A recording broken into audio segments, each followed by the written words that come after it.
A 2022 performance report on the natural resources and environment, climate change, land and water management by the Ministry of Water and Environment reveals that access to clean water has declined, making Uganda's gains in the sector now in a reverse gear. We are at rural, we are at 9%.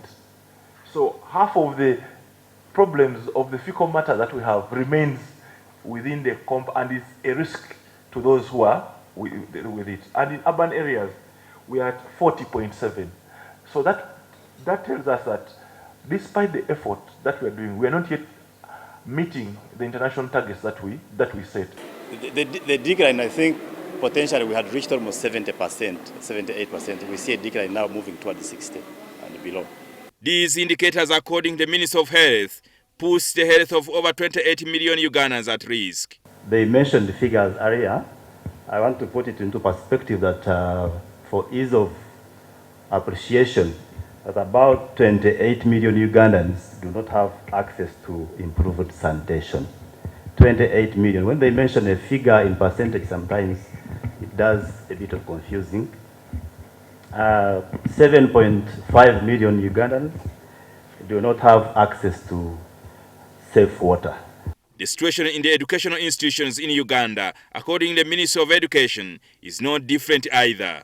We are at 58% schools accessing safe water within the schools.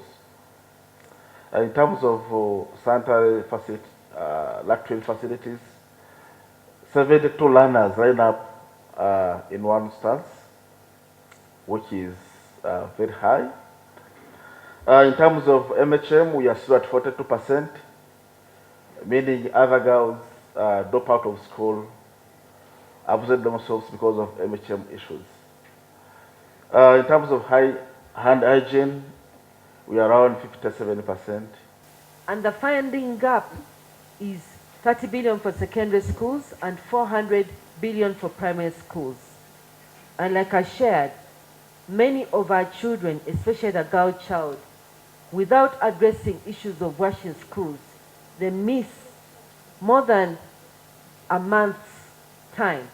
This revelation came as the Uganda Parliamentary Forum on Water and Sanitation and Hygiene held their fourth symposium today here in Kampala. Therefore, as Parliament, we want to ask the Executive to stand with us and budget, make wash a priority. We could do it in one of kind of intervention. We can say in 2023, 2024, let us give our appetite towards wash. We can support the budget because we need like 9 times the current budget that we have. That at the very bare minimum, each one of us needs no less than 20 liters of water per day. The head of Austrian Corporation in Uganda, Dr. Roswitha Kremza, advised government to invest more money into the water sector to curb the effects and diseases that could arise out of poor sanitation and hygiene. With all the investment that we are doing, together with the government, together with the civil society and donors, you would assume that more people have access to water. That is what we assume. This report tells us a different story. The forum of over 120 legislators with civil society organization and government was organized as the rest of the world was meeting in Egypt to discuss the impact of climate change and how the effects can be tackled collectively. Jingo Francis, NTV.